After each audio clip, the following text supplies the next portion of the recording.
Seward, the impact. time for your contribution has expired. Senator Dunningham. Yes, thank you very much, Mr President, and it's a pleasure to rise tonight to speak to and pay tribute to the hard work of a significant contributor to the agricultural sector in Tasmania, and that's Terry White, who's a passionate Tasmanian farmer who operates High Firth Seeds at Wattle Hill in Sorell in Tasmania's glorious southeast, which I'm sure you'd be very familiar with, Mr President.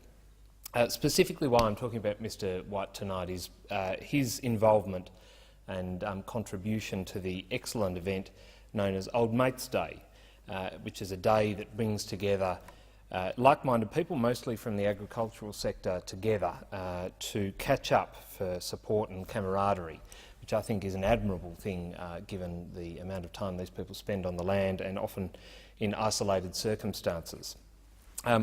Old Mates Day, as it's known, was triggered by the demise of the Bridgewater livestock sales in southern Tasmania, which is where most of the communication between farmers and butchers and livestock agents and associates over many generations caught up and exchanged information. So it wasn't just business, but it was also social. And so once that source of contact disappeared from these people's lives, they then sought to find other ways to do it. And so Mr White, Mr Terry White, instituted what's become known as Old Mates Day.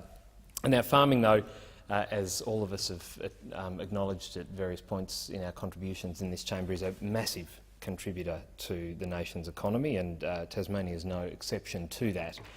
And indeed, in Tasmania, anyone who travels around the state knows it's embedded very much in our daily lives. And if you look at the national figures around farming and its significance, when you consider there are 134,000 farming businesses in Australia, and the vast majority, some say 99% of which are family-owned and operated, it points out how important this sector is to small communities and to families who live in those small communities.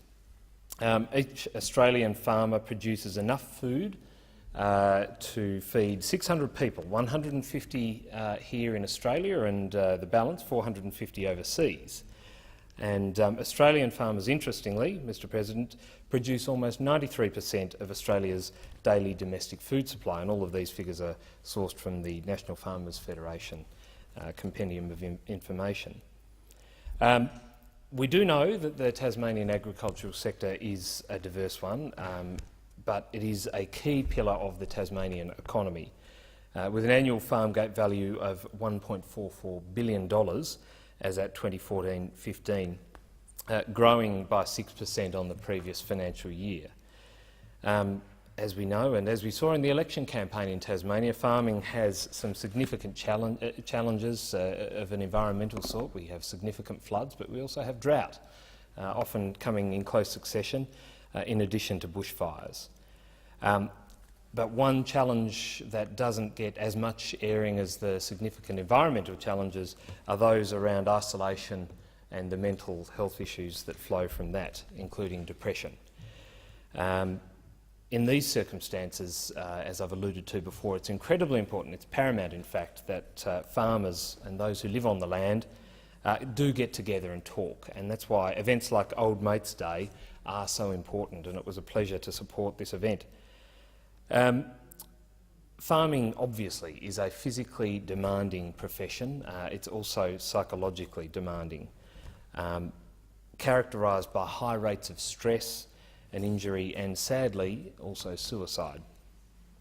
So we see, though, one of the major issues we have to deal with in the country is access to services, support services in the mental health area for farmers, where they have only a fifth of the amount of services available to them compared to their brethren living in the cities, according to stats published by the Royal Flying Doctors Service.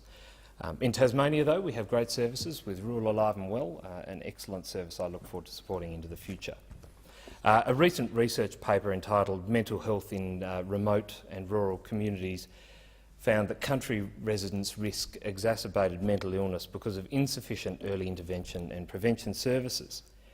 In particular, farmers, young men and older people in remote areas are at the greatest risk of committing suicide, and that is of immense concern to me, as I'm sure it is to my Tasmanian colleagues in the chamber tonight. Pleasingly, though, the Tasmanian government has recognised the importance of suicide prevention in our rural communities, who do often do it tough and are at the whim of commodity cycles. Investing another $1.5 million, or $1.7 million rather, Mr President, in rural alive and well over the next 3 years. So this will provide certainty to that valuable service, and I think will continue to provide that excellent service to these regional communities right across our state. Back to Old Mates Day, though. As I say, it was an important opportunity for communities to join together to celebrate all that's good about Tasmanian agriculture. The innovation, the resourcefulness and the sense of community, and the pride that we have in being one of, in this sector being one of our state's key pillars to the economy. And this is something I pointed out in my first speech to this place, I recall right now.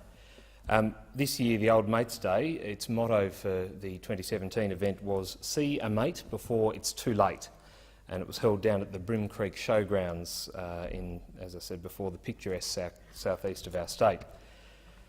I'm told that many of the people that attended the event this year hadn't seen one another for many years. As is the case, people just get carried away with their daily lives and their work, and they have no capacity just to get around and socialise. So that's why this event was such an excellent one.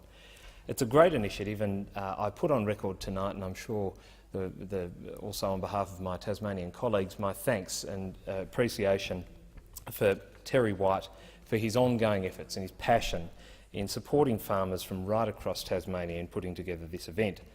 And it's people like Terry who characterise the strength and the resilience of our regional communities and the quirkiness of some of our regional communities. So I do thank Terry, but also all of those who supported him in putting together this excellent event. Organisations like Rural Alive and Well, the Tasmanian Fire Service, Tasmanian Farmers and Graziers, a number of parliamentarians across the political spectrum as well. As I may have alluded to, I wasn't able to make it on the day, unfortunately, but I was happy to, on behalf of the Tasmanian Liberal Senate team, provide a couple of hundred sausages for the hungry farmers to feast on while they caught up with one another. I have absolutely no doubt that this event will be an excellent and growing event for years to come, and I commend all Tasmanian senators and members of the House of Representatives to support this event in years to come. Thank you.